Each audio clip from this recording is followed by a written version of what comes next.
What's going on now in Rakhine State is a very serious armed conflict. The conflict that's been going on between the Arakan army and the Myanmar military has blown up in the past year and a half. The Tatmadaw has thrown everything at it. All three services, the Army, the Navy, and the Air Force are involved. We've seen pitched battles, heavy artillery, airstrikes, this incredibly violent response on the part of the Myanmar military to crush the Arakan army, which has had a major impact on the civilian population. By some estimates, 160,000, mostly Rakhine, people who have been displaced, and reports of hundreds of civilians being killed in this fighting.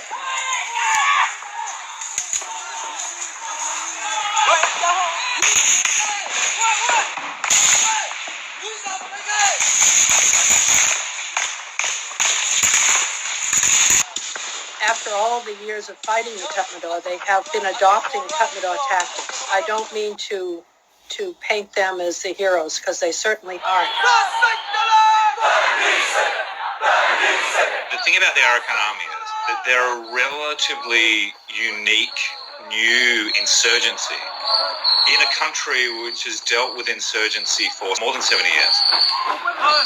Very well-trained soldiers. Their leadership is well-educated, relatively cosmopolitan. They're not kind of hill-dwelling peasants who have revolted against central rule. These are pretty sophisticated young people. They are probably more capable than some of the other armed forces. They're certainly more strategically organized. It's guerrilla tactics.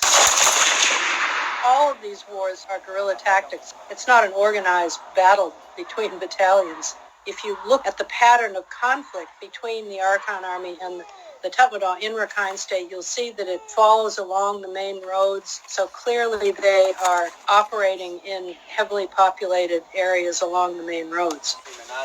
On the 4th of January 2019, there were these dramatic attacks against police stations, and then it just started exploding.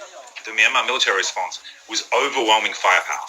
And so I think the last year and a half has really been this crucible of this conflict that comes from very long-standing grievances. And it is, I think, compared to all the other conflict zones in Myanmar, the most intense and impactful right now.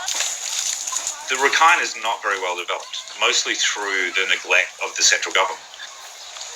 It feels a little bit kind of cut off, even though it's connected. Basically, you've got this closed-in coastal line with a mountain range, and there's really just kind of one main road and arterial roads, and then the river, the Kaladan River and another river. It's a very swampy kind of riverine environment in which the central government and the colonial authorities largely ignored them for 200 years. And I think that's where a lot of the grievances are coming from in support for the Arakan army. It's like, you left us behind, and you don't recognize our historical greatness. And it's that lack of historical and contemporary respect that I think really drives support for the Arakan army.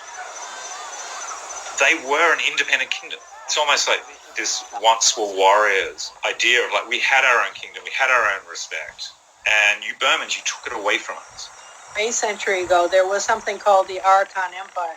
Its capital was in Rakhine, in that area. So they have always been trying to restore their ethnic identity, and that's part of the mission of the Arakan army, is restoring the original Arakan Empire.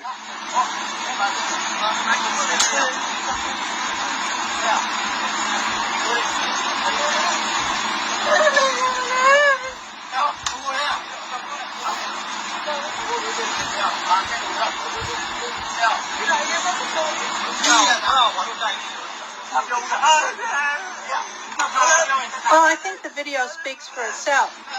It really is a very clear picture of Tatmadaw tactics. At first, they tried to claim it was the AA that was doing it, but in fact, it was clearly the Navy, because they were on a Navy boat. The culture of the Tatmadaw is toxic. These guys are trained to do that. They're not born to do that. Somebody has to create that culture. So It's the leadership of the organization that creates that culture. The members of the Tatmadaw that were doing this have now been arrested and are supposedly being investigated and eventually tried. But we'll see, because often these things just get lost along the way. The Tatmadaw pretends they're doing something about it, and then they don't.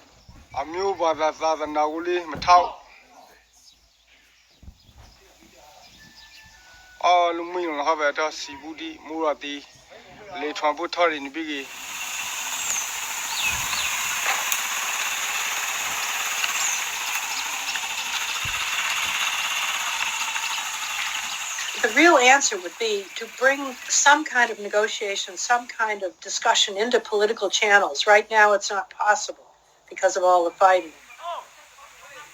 My view is we don't know where this is going. We know that right now it's incredibly violent, incredibly destructive, and incredibly divisive.